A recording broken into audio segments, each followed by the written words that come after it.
আমি সৌদি আরবে আমি কয়েকদিন আগে উমরায় গেলাম, তো এক ভালো হোটেলে আসছি আর কি, অনেক মুসল্লি নিয়ে গেছেন 5 স্টার হোটেল।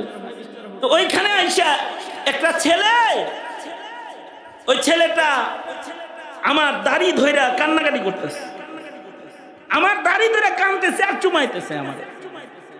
সৌদি আরবে এইবারের ঘটনা।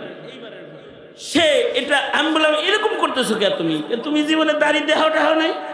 কয় হুজুর আপনার বয়ান শুনেই দাড়ি রাখছিলাম, কিন্তু অভাবের কারণে এই সৌদি আরবে এসেছি, এত টাকা খরচ করে আসছি, বাড়িতে অসুস্থ মা বাবা পড়ে রয়েছে। এই হোটেলের আইন যে হোটেলের চাকরিতে আমি আসছি, এই হোটেলে দাড়ি সহ ডিউটি করা যায় না। দেখেন না, একজনের মুখেও দাড়ি নাই। আমি দাড়ি সহ সৌদি আরবে এসেছি, কিন্তু হোটেল ডিউটিতে ঢুকার পরে দাড়ি কেটে আমার ঢুকতে হয়েছে। হুজুর আমি প্রথম সৌদি আরবে আসছি, আমার যদি রোড কার্ড চিনা থাকতো, আর যদি আমার ভিসা কিভাবে ট্রান্সফার করতে হয় এর কোনো নিয়ম কারণও আমার জানা থাকতো, কোনো উপায়ন্তর যদি আমার থাকতো, তাইলে আমি নবীর এই সুন্নতটা কাটতাম না। কাটতে ফেলছি। আজকে আপনারা দেখে আপনার দাড়িটা চুমা দিয়া আল্লাহ রে বললাম, আল্লাহ আমি যে এখানে দাড়ি ছাড়া চাকরি করতেছি, এটা আইনি জটিলতার কারণে আমি তোমার নবীর সুন্নতকে ভালোবাসি। এটা হলো শায়রুল্লাহ, চিনার দাম। আমি তাকে বললাম এখন তোমার কি প্রসেস? সে বলে হুজুর অল্প কিছুদিনের ভেতরে আমার চাকরি অন্যত্র হয়ে যাবে, অন্য জায়গায় চাকরি নিলে আমার বেতন অর্ধেক হয়ে যাবে, কিন্তু অসুবিধা নাই, এক বেলা খাইলাম, কিন্তু নবীর সুন্নতটা লয়ে যদি কবরে যেতে পারি, এ কারণে এই চাকরিটা আগামী 3 মাস পরে ছেড়ে দিব। আমার কাগজপত্র রেডি হয়ে গেছে, আমি অল্প টাকা কামাই করব, অল্প খাবো, কিন্তু রসুলের সুন্নতকে ভালোবাসা মোহাব্বত করে যদি এটারে কবরে নিয়ে যাওয়া যায় চেষ্টা করব। চিন্তা করলাম সাধারণ একটা ছেলে, স্কুল কলেজে পড়ুয়া, কিন্তু ওর বাবা মার কাছ থেকে সুন্নতি দাড়ির মর্যাদা ও বুঝতে পেরেছে, এটা যে শায়রুল্লাহর একটা, এটাও চিনেছে। এ কারণে ও কখনো দাড়িকে গালি দেয় না, দাড়িরে চুমা খায়।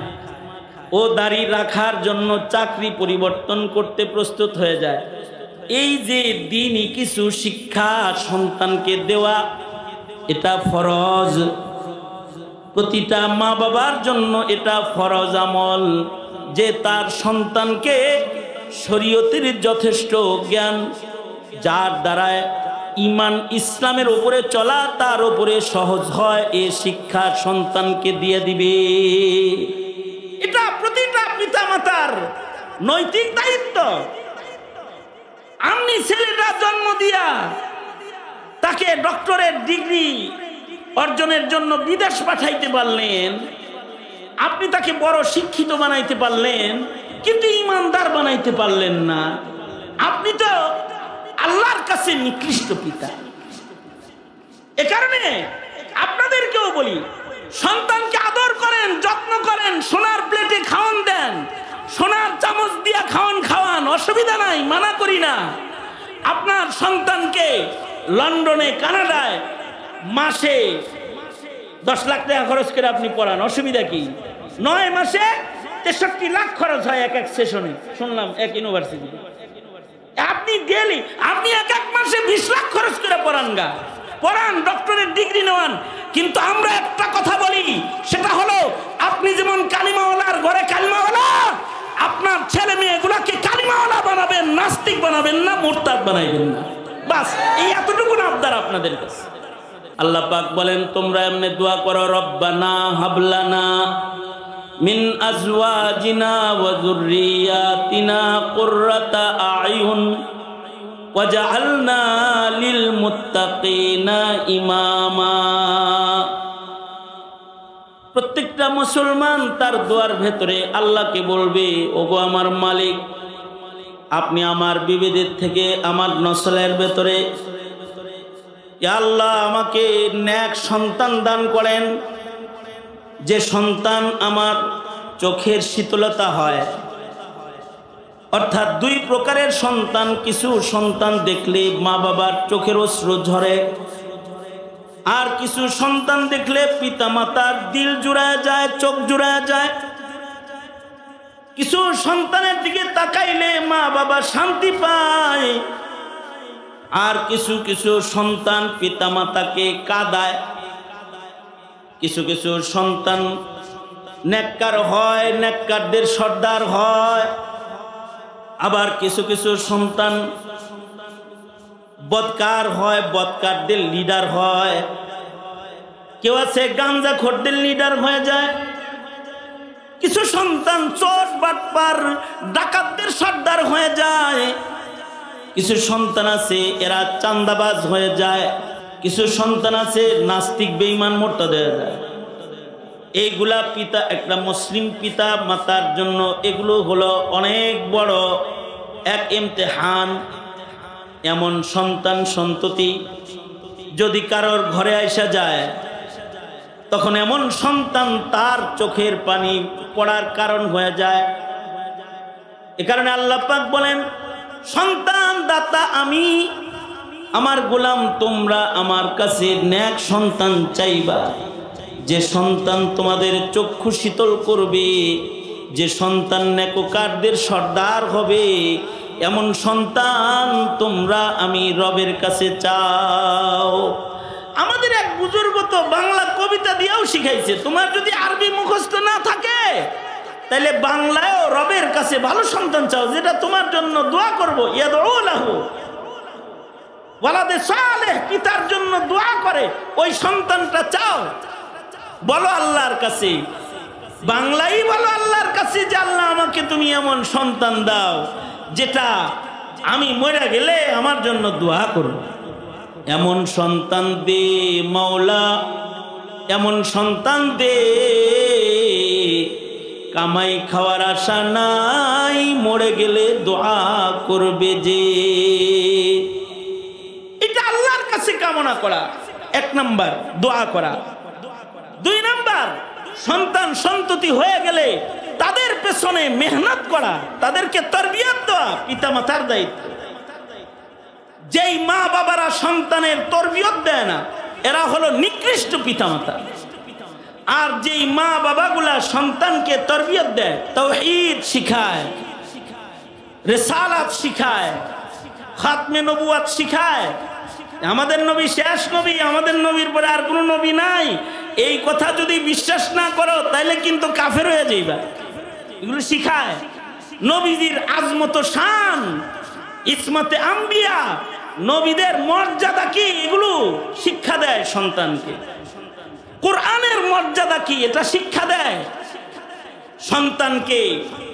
শার ইসলামের সাথে পরিচয় করায়, সন্তানকে কিতাবুল্লাহ চিনায়, সন্তানকে রসুলুল্লাহ চিনায়, সন্তানকে কাবাতুল্লাহ চিনায়, কাবা ঘর কি এটা চিনায়, সন্তানের মসজিদ কি এটা চিনায়, মসজিদটা কি জিনিস এটা চিনায়, সন্তানকে চিনায় ইবাদত সালাওয়াতুল্লাহ, যত ইবাদত আছে এগুলো চিনায়, নামাজ কি এটা চিনায়, রোজা কি এটা চিনায়, জিকির কারে কয়, জিকির করলে কি লাভ হয় এটা বুঝায়, চিনায়।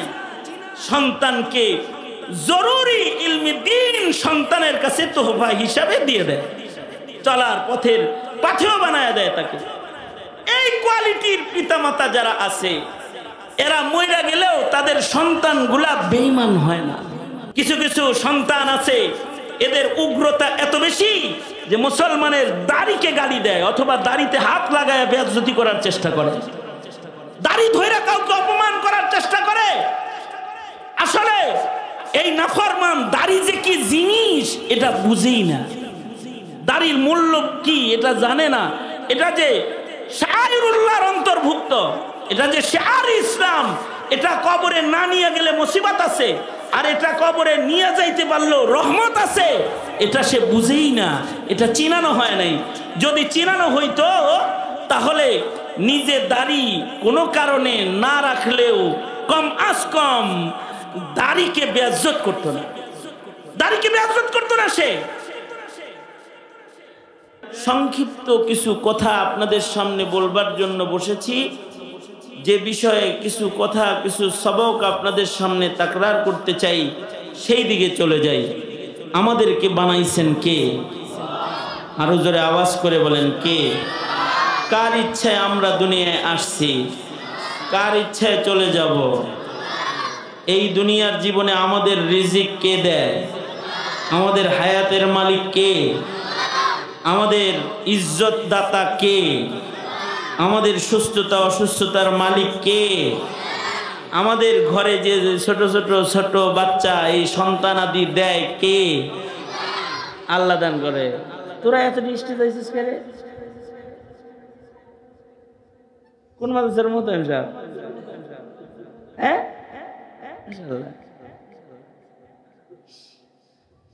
ওরা দেখছেন মাদ্রাসার ছাত্র হয়েও স্টেজে আসার সুযোগ পেয়ে গেছে। দেখছো তোমরা যারা মাদ্রাসার ছাত্র না নিচে বয়ে রয়েছে, ওরা হুজুর লগে হয়েছে। তো মুহতারাম হাজিরিন, এই সব কিছু আমাদেরকে দান করেন একজন, আমাদের মনিব আছেন, তিনি কে? আমাদের ঘরে আমাদের যে বাচ্চা কাচ্চাগুলা হয়, এগুলো আল্লাহ পাক আমাদেরকে নিয়ামত হিসেবে দান করেন।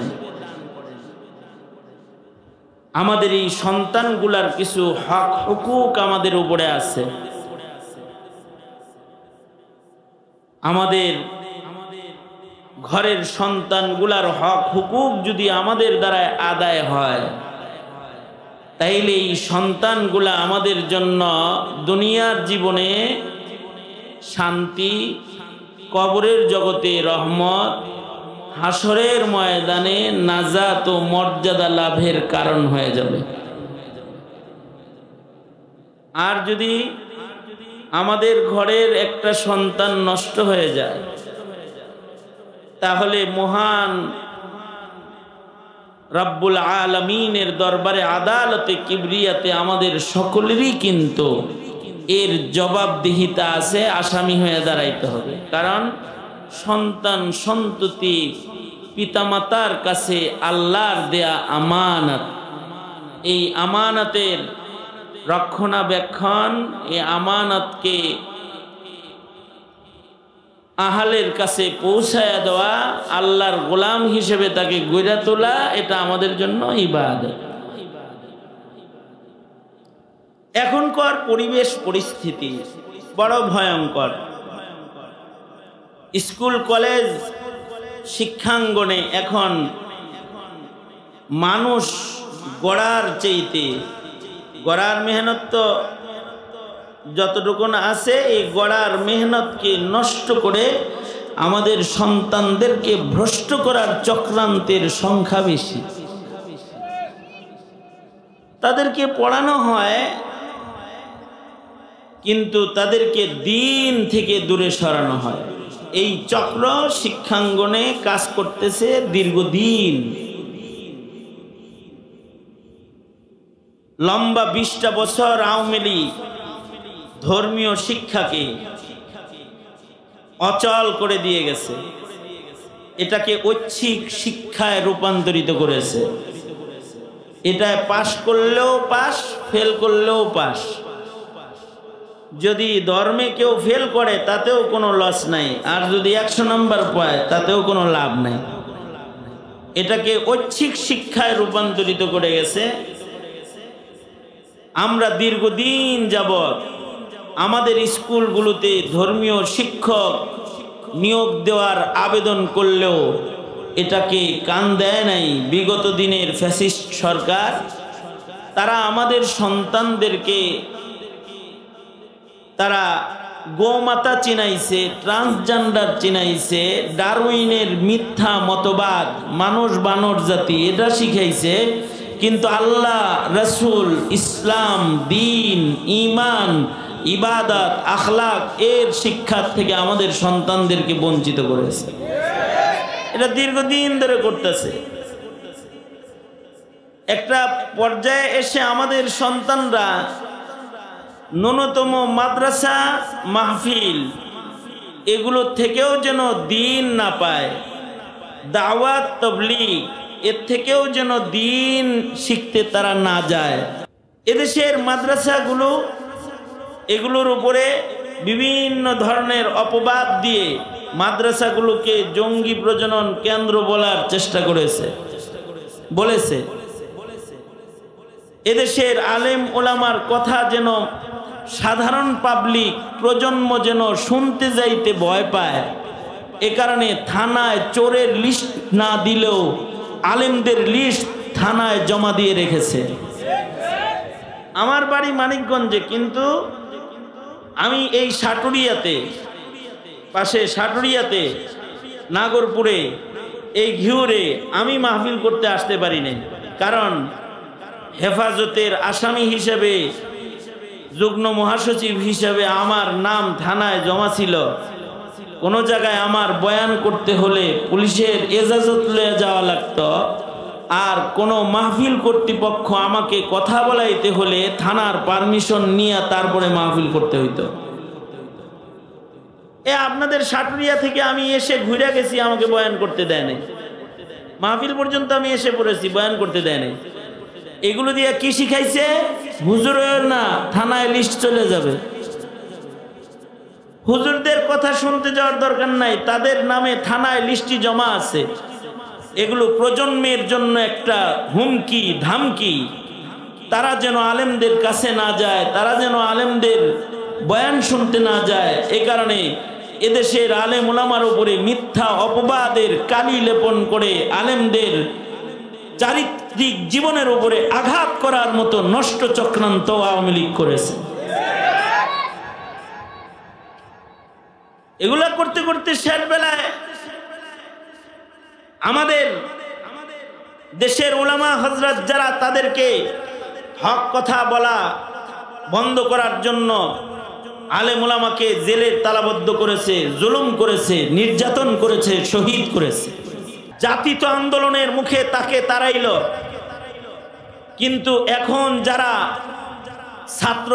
ছাত্র জনতার উপরে ভর করে যারা ক্ষমতার চেয়ার দখল করেছে, তারা কিন্তু আমাদের সন্তানদেরকে শুধু পূজায় যাওয়ার চক্রান্ত করতেছে না, এদের চক্রান্ত আরো ভয়ঙ্কর। এই ডক্টর ইউনূস, তার চক্রান্ত আরো অনেক বেশি ভয়ঙ্কর, যে সে সরকারি প্রজ্ঞাপন জারি করেছে সারা দেশের প্রাইমারি স্কুলগুলোতে গানের শিক্ষক নিয়োগ দিবে। এই প্রজ্ঞাপন জারি করেছে। যদি তার এই প্রজ্ঞাপন গ্র্যান্ডেড হয়, পাস হয়, আর যদি এটা চালু হয়, তাহলে মন্দির গোটা এলাকায় 2টা-4টা থাকবে না, সকলের ঘরগুলো মন্দিরে পরিণত হয়ে যাবে। কারণ স্কুলে যদি গানের টিচার নিয়োগ হয়, আর এইটারও যদি প্রশিক্ষণ স্কুল থেকে শুরু হয়, তাহলে আপনার ছেলে আপনার মেয়ে বাড়িতে এসে আগে আপনাকে বলতো যে আব্বু খাতা কিনে দাও, কলম কিনে দাও, রং পেন্সিল কিনে দাও, হাতের লেখা ঠিক করব, হাতের লেখার খাতা কিনে দাও, আমাকে পড়ালেখা করার জ্যামিতি বক্স কিনে দাও, সরঞ্জামাদি কিনে দাও, বোর্ড কিনে দাও, স্কুল ব্যাগ কিনে দাও, এগুলো বলতো। এই গানের টিচার যদি নিয়োগ দিয়ে দেয়, মনে রাখবেন আপনার প্রজন্ম না বুঝে দিনহীন পথে এইভাবে চলতে থাকবে। স্কুল থেকে আপনার বাচ্চাটা আপনাকে এসে বলবে, আব্বু একটা একতারা, একটা দুতারা, একটা গিটার, একটা হারমোনি, কিছু ঢোল তবলা কিনে দাও। এই কথা আপনাকে বলবে। আর যদি এগুলোই মুসলমানের ঘরে চলে যায়, সন্তান লেখাপড়া করানোর জন্য যদি ঢোল তবলা ঘরে ঢুকে যায়, তাইলে মন্দির একটা নয়, এদেশের প্রতিটি ঘর মন্দিরে রূপান্তরিত হয়ে যাবে। গান বাদ্যের আওয়াজ চালু হবে। দিনহীনতা তো আমাদেরকে গ্রাস করেছেই। গুনাহে কবিরা এবং হিন্দুত্ববাদী সংস্কৃতির সায়লাব আমাদের দেশে ঘটানোর চক্রান্ত সরকারিভাবে বসে বসে এই বর্তমান সরকারও এই বিদেশিদের হুকুমে গোলামি করে এগুলো মুসলমানের মাটিতে করতেছে। এই যে আমাদের সন্তানদের বেহাল অবস্থা হইতেছে, যদি এই অবস্থাই বাস্তবায়ন হইতে রয়, তাহলে আমাদের প্রজন্মের অবস্থাটা কি হবে? এটা কি কখনো আমরা চিন্তা করছি যে আমরা কবরে শুয়ে যখন থাকবো তখন কি সন্তানদের রব্বির হামহুমা কামা রব্বায়ানি আওয়াজ শুনবো নাকি ঢোলের বাড়ি আর তবলার বাড়ি শুনবো? এটা কিন্তু আমরা চিন্তা করতেছি না এখন। এই বেখবর হালাত এটা বড় ভয়ঙ্কর। কারণ মানুষ মরে যাওয়ার পরে তার যে সকল রাস্তায় তার কবরে ইনকাম হয়, নেকি যায়, নূর যায়, তার ভেতরে একটা হলো আওয়ালাদিন সালেহিন ইয়াদউ লাহু। কেউ যদি নেক সন্তান রেখে যায় তো নেক সন্তানরা দোয়া করলে তাদের দোয়ার বরকত পিতামাতা কবরে শুয়ে শুয়ে পায়। সুতরাং আমাদের প্রজন্মের প্রতিটা সন্তানের দিন, তাদের ঈমান, তাদের ঈমানদারি এর একটা জিম্মাদারি, পাহারাদারি আমাদেরকে আল্লাহ তাআলা দান করেছেন। সেই জিম্মাদারির প্রতি যত্নশীল হওয়া প্রতিটি মুসলমানের জন্য কর্তব্য। তাছাড়া এখন নামের শুরুতে মুহাম্মদ থাকলেও কিছুদিন পরে কিন্তু মুসলমানের ঘরে কাদিয়ানি ও খ্রিস্টবাদ ও নাস্তিক্যবাদের চাষাবাদ ফলন শুরু হয়ে যাবে, কিন্তু যেটা অনেক জায়গায় হয়েছে। গত কিছুদিন আগে হজের সফর থেকে আমি যখন আসতেছিলাম, তো হজের সফরে আমার সাথে বিমানের ভেতরে বিমানের এক ক্রু, মানে বিমানের দায়িত্বশীল সেবক, তার সাথে আমার কথোপকথন। আমি সিটে বসে আছি, ওর কাছে লিস্টে আমার নামও আছে। ও এসে আমাকে জিজ্ঞেস করতেছে, তোমার নাম কি? তোমার নাম কি খালিদ সাইফুল্লাহ? আমি বললাম, হ্যাঁ আমার নাম খালিদ সাইফুল্লাহ ইউবি। তো আমাকে ও সেবা যত্ন করতেছে, নাস্তা এনে দিতেছে, দেখভাল করতেছে। একটা ওর সাথে একটা ভালো সম্পর্ক আমার হয়ে গেল, যে একটা কথোপকথনের সম্পর্ক হয়েছে। তো আমাকে এক সময় দাড়িতে হাত দিয়ে বলতেছে, ইউ আর এ সুন্নি মুসলিম? তুমি কি সুন্নি মুসলিম নাকি? তা আমি ওর প্রশ্ন আমি বুঝছি, তার মানে ও বুঝাইতে চায় তোমরা কি খাঁটি মুসলমান নাকি? তা আমি জিগাইলাম, কেন তুমি খাঁটি মুসলমান না? তোমার নাম না বললা আলী, আমার নাম খালিদ, তোমার নাম আলী, তুমি কি সুন্নি মুসলিম না? তো সে কয়, আমি মুসলিম না, আমি খ্রিস্টান। আমি তো প্রথম মনে মনে খুশি হয়েছিলাম যে মুসলমানের হাতের খাওয়ান দাওয়ান খাইতেছি, আলী নাম, যেহেতু হযরত আলীর নামে নাম। কতক্ষণ পরে কয় ও খ্রিস্টান। আমি বললাম, আমার মনটা খারাপ যখন দেখছে যে খ্রিস্টান শুনেই, তো আমি একটু পাল্টাইয়া গেছি। ও আমার চেহারা দেখেই বলতেছে, অসুবিধা নাই, মাই গ্র্যান্ডফাদার ইজ মুসলিম, সুন্নি মুসলিম। আমার দাদা সুন্নি মুসলিম ছিল, অসুবিধা নেই, তোর লাগে আমার একটা সম্পর্ক আছে। ও আমার কইতেছে। আমি বললাম, তোমার দাদা সুন্নি মুসলিম ছিল, তুমি খ্রিস্টান হইলা কেমনি?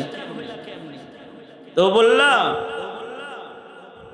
আমার দাদা পুরা মুসলিম ছিল, কিন্তু আমার আব্বা হাফ মুসলিম ছিল, অর্ধেক মুসলিম ছিল।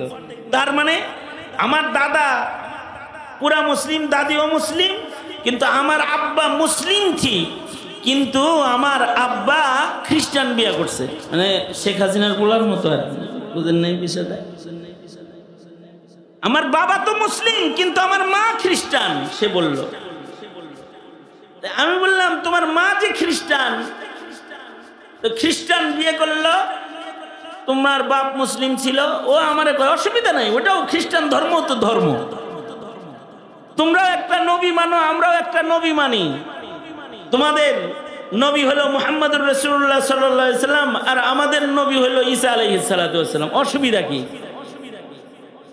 ও আমারে উল্টা ওয়াজ করতেছে, মানে খ্রিস্ট ধর্মের প্রতি আমাকে দুর্বল করার জন্য অনেক কৌশলী কথাও বলতেছে। আমি ওর কথা শুনতেছি। তাই বললাম, তাই তুমি হাফ মুসলিম হইতা, তুমি খ্রিস্টান হইলা কেমনে? আমার আব্বা তো আমরা যখন ছোট তখনই মারা গেছে, তবে আমার বাবা চাইতেন যে আমরা যেন সবাই মুসলমান হই। এ কারণে আমার বড় ভাইয়ের নাম আবু বকর, আমার মেজো ভাইয়ের নাম ওমর, আমার সেজো ভাইয়ের নাম ওসমান, আমি নাম্বার 4, আমার নাম আলী। বাবা ওই খলিফাতুল মুসলিমিনের লগে আমাদের নামে নাম রাখছিল। কিন্তু বাবা ইন্তেকাল করার পরে মা আমাদেরকে পুরা খ্রিস্টান বানায় ফেলেছেন। খ্রিস্ট স্কুলেই আমরা পড়েছি, আইডি কার্ডে আমাদের খ্রিস্টান, আমাদের সন্তানরাও খ্রিস্টান। আমরা এখন সপরিবারে শুকরিয়া আদায় করে বলতেছি যে আমাদের আল্লাহর দয়ায় আমরা সবাই সব খ্রিস্টান হয়ে গেছি। এটা কইতেছে তার এই বক্তব্য আমাকে অনেক পেরেশান করলো। হায় রে, দাদা ছিল মুসলমান, বাপ হইল অর্ধেক মুসলমান, আর ছেলে হইল পুরা খ্রিস্টান। এই অবস্থা তো শুধু তার না, এই অবস্থা তো দিনহীনতার কারণে গোটা মুসলিম বিশ্বে ছড়ায় পড়তেছে। এই বাংলাদেশ, মাতৃভূমি বাংলাদেশ, যেই বাংলাদেশে পরদাদা ছিল পাক্কা পুক্তা মুসলমান, দাদা ছিল পাক্কা পুক্তা মুসলমান, বাপও মুসলিম পরিচয়ে চলে, কিন্তু সন্তান হয়ে গেছে আসাদ নূর খ্রিস্টান অথবা নাস্তিক মুরতাদ, এগুলো হয়ে গেছে। আসাদ নূরের মতো রসুলের সাথে বেয়াদবিকারী হয়ে গেছে, অথবা নিজের ধর্ম পরিবর্তন করে কোনো খ্রিস্টানের খাতায় নিজের নাম লেখায় ফেলেছে। এমন ভ্রষ্ট সন্তানের সংখ্যা এখন মুসলমানের ঘরে অনেক বড় একটা পার্সেন্টে পরিণত হয়েছে, যে কারণেই নাস্তিকরা শাহবাগের বাজার বসাইতে সক্ষম হয়েছিল। আর এই শাহবাগীদের এই বাজার থামানোর জন্যই শাইখুল ইসলাম আল্লামা আহমদ শফি শাপলা চত্বর কায়েম করেছিলেন শাহবাগীদের জবাব দেওয়ার জন্য। শাহবাগীরা যেমন এই দেশের ইসলামকে কটাক্ষ করেছে, এদেশের আলেমদেরকে বেইজ্জত করেছে, তারা যেমন করে এদেশের মানুষদের উপরে জুলুম করার আওয়াজ শাহবাগে বসে বসে তুলেছে। এই জুলুম অত্যাচার এগুলো জমিন থেকে বন্ধ করার জন্যই শাইখুল ইসলাম আল্লামা আহমদ শফি তিনি শাপলা চত্বরে অবস্থান গ্রহণ করার জন্য নির্দেশ করেছিলেন এদেশের ওলামায়ে দ্বীনদেরকে, এদেশের ধর্মপ্রাণ মুসলমানদেরকে।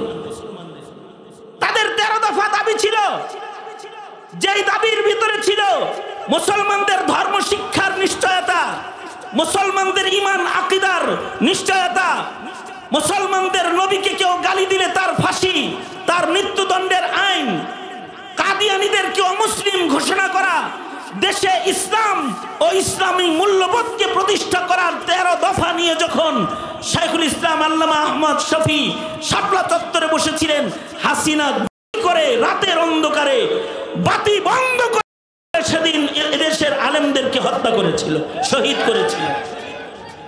এই আলেমদের দাবি এটাই ছিল যে এদেশের মুসলমানরা যেন ঈমানহীনতার দিকে অগ্রসর হয়ে না যায়। কিন্তু এই দেশের মানুষ একটা শ্রেণী, তারা আলেমদেরকে এই মামলার আসামি করে বছরের পর বছর না 5 বছর 7 বছর জেলখানায় আটকায় রেখেছে। আল্লাহ পাক বলেন, তোমরা এমনি দোয়া করো, রব্বানা হাবলানা মিন আজওয়াজিনা ওয়া যুররিয়াতিনা কুররাতা আয়ুন ওয়াজআলনা লিল মুত্তাকিনা ইমামা। প্রত্যেকটা মুসলমান তার দোয়ার ভেতরে আল্লাহকে বলবে, ওগো আমার মালিক, আপনি আমার বিবিদের থেকে আমার নসলের ভেতরে ইয়া আল্লাহ আমাকে নেক সন্তান দান করেন, যে সন্তান আমার চোখের শীতলতা হয়। অর্থাৎ 2 প্রকারের সন্তান, কিছু সন্তান দেখলে মা বাবার চোখের অশ্রু ঝরে, আর কিছু সন্তান দেখলে পিতা মাতার দিল জুড়ায় যায়, চোখ জুড়ায় যায়। কিছু সন্তানের দিকে তাকাইলে মা বাবা শান্তি পায়, আর কিছু কিছু সন্তান পিতা মাতাকে কাঁদায়। কিছু কিছু সন্তান নেককার হয়, নেককারদের সর্দার হয়, আবার কিছু কিছু সন্তান বদকার হয়, বদকারদের লিডার হয়। কেউ আছে গাঞ্জাখোরদের লিডার হয়ে যায়। কিছু সন্তান চোর বাটপার ডাকাতদের সর্দার হয়ে যায়। কিছু সন্তান আছে এরা চান্দাবাজ হয়ে যায়, কিছু সন্তান আছে নাস্তিক বেঈমান মোরতাদ হয়ে যায়। এইগুলা পিতা, একটা মুসলিম পিতা মাতার জন্য এগুলো হলো অনেক বড় এক ইমতিহান। এমন সন্তান সন্ততি যদি কারোর ঘরে আইসা যায়, তখন এমন সন্তান তার চোখের পানি পড়ার কারণ হয়ে যায়। এ কারণে আল্লাহ পাক বলেন, সন্তান দাতা আমি, আমার গোলাম তোমরা আমার কাছে নেক সন্তান চাইবা, যে সন্তান তোমাদের চক্ষু শীতল করবে, যে সন্তান নেককারদের সর্দার হবে, এমন সন্তান তোমরা আমি রবের কাছে চাও। আমাদের এক বুজুর্গ তো বাংলা কবিতা দিয়েও শিখাইছে, তোমার যদি আরবি মুখস্থ না থাকে তাহলে বাংলায়ও রবের কাছে ভালো সন্তান চাও, যেটা তোমার জন্য দোয়া করবো। ইয়াদউ লাহু ওয়ালাদে সালেহ, পিতার জন্য দোয়া করে, ওই সন্তানটা চাও। বলো আল্লাহর কাছে, বাংলাই বলো আল্লাহর কাছে যে আল্লাহ আমাকে তুমি এমন সন্তান দাও যেটা আমি মরে গেলে আমার জন্য দোয়া করব। এমন সন্তান দে মাওলা, এমন সন্তান দে, কামাই খাওয়ার আশা নাই, মরে গেলে দোয়া করবে যে। এটা আল্লাহর কাছে কামনা করা, এক নাম্বার দোয়া করা। দুই নাম্বার, সন্তান সন্ততি হয়ে গেলে তাদের পেছনে মেহনত করা, তাদেরকে তরবিয়ত দেওয়া পিতামাতার দায়িত্ব। যেই মা বাবারা সন্তানের তরবিয়ত দেয় না, এরা হলো নিকৃষ্ট পিতামাতা। আর যেই মা বাবাগুলা সন্তানকে তরবিয়ত দেয়, তাওহীদ শিখায়, রিসালাত শিখায়, খাতমে নবুয়ত শিখায়, আমাদের নবী শেষ নবী, আমাদের নবীর পরে আর কোনো নবী নাই, এই কথা যদি বিশ্বাস না করো তাহলে কিন্তু কাফের হয়ে যাইবা। এগুলো শিখায়। নবীজির আজমত শান, ইসমতে আম্বিয়া, নবীদের মর্যাদা কি, এগুলো শিক্ষা দেয় সন্তানকে। কোরআনের মর্যাদা কি, এটা শিক্ষা দেয় সন্তানকে। শার ইসলামের সাথে পরিচয় করায়, সন্তানকে কিতাবুল্লাহ চিনায়, সন্তানকে রসুলুল্লাহ চিনায়, সন্তানকে কাবাতুল্লাহ চিনায়, কাবা ঘর কি এটা চিনায়, সন্তানের মসজিদ কি এটা চিনায়, মসজিদটা কি জিনিস এটা চিনায়, সন্তানকে চিনায় ইবাদত সালাওয়াতুল্লাহ, যত ইবাদত আছে এগুলো চিনায়, নামাজ কি এটা চিনায়, রোজা কি এটা চিনায়, জিকির কারে কয়, জিকির করলে কি লাভ হয় এটা বুঝায়, চিনায়। সন্তানকে জরুরি ইলমি দ্বীন সন্তানের কাছে তোহফা হিসাবে দিয়ে দেয়, চলার পথের পাথেয় বানায় দেয় তাকে। এই কোয়ালিটির পিতামাতা যারা আছে, এরা মইরা গেলেও তাদের সন্তানগুলা বেঈমান হয় না। কিছু কিছু সন্তান আছে, এদের উগ্রতা এত বেশি যে মুসলমানের দাড়িকে গালি দেয়, অথবা দাড়িতে হাত লাগায় বেইজ্জতি করার চেষ্টা করে, দাড়ি ধইরা কাউকে অপমান করার চেষ্টা করে। আসলে এই নাফরমান দাড়ি যে কি জিনিস এটা বুঝেই না, দাড়ির মূল্য কি এটা জানে না, এটা যে শায়রুল্লাহর অন্তর্ভুক্ত, এটা যে শার ইসলাম, এটা কবরে না নিয়ে গেলে মুসিবত আছে, আর এটা কবরে নিয়ে যাইতে পারলেও রহমত আছে, এটা সে বুঝেই না, এটা চিনানো হয় নাই। যদি চিনানো হইতো তাহলে নিজে দাড়ি কোনো কারণে না রাখলেও কম আজ কম দাড়িকে বেইজ্জত করতো না, দাড়িকে বেইজ্জত করতো না সে। আমি সৌদি আরবে আমি কয়েকদিন আগে উমরায় গেলাম, তো এক ভালো হোটেলে আসি আর কি, অনেক মুসল্লি নিয়ে গেছেন 5 স্টার হোটেল। তো ওইখানে আইসা একটা ছেলে, ওই ছেলেটা আমার দাড়ি ধইরা কান্নাকাটি করতেছে, আমার দাড়ি ধরে কাঁদতেছে আর চুমাইতেছে আমাদের সৌদি আরবে এইবারের ঘটনা। সে এটা আমি বললাম এরকম করতেছো কে তুমি, তুমি জীবনে দাড়ি দেখাও টাহাও নাই? কয় হুজুর আপনার বয়ান শুনেই দাড়ি রাখছিলাম, কিন্তু অভাবের কারণে এই সৌদি আরবে এসেছি, এত টাকা খরচ করে আসছি, বাড়িতে অসুস্থ মা বাবা পড়ে রয়েছে। এই হোটেলের আইন, যে হোটেলের চাকরিতে আমি আসছি, এই হোটেলে দাড়ি সহ ডিউটি করা যায় না। দেখেন না, একজনের মুখেও দাড়ি নাই। আমি দাড়ি সহ সৌদি আরবে এসেছি, কিন্তু হোটেল ডিউটিতে ঢোকার পরে দাড়ি কেটে আমার ঢুকতে হয়েছে। হুজুর, আমি প্রথম সৌদি আরবে আসছি, আমার যদি রোড কাটছি না থাকতো, আর যদি আমার ভিসা কিভাবে ট্রান্সফার করতে হয় এর কোনো নিয়ম কারণও আমার জানা থাকতো, কোন উপায়ান্তর যদি আমার থাকতো, তাইলে আমি নবীর এই সুন্নতটা কাটতাম না। কাটতে ফেলছি।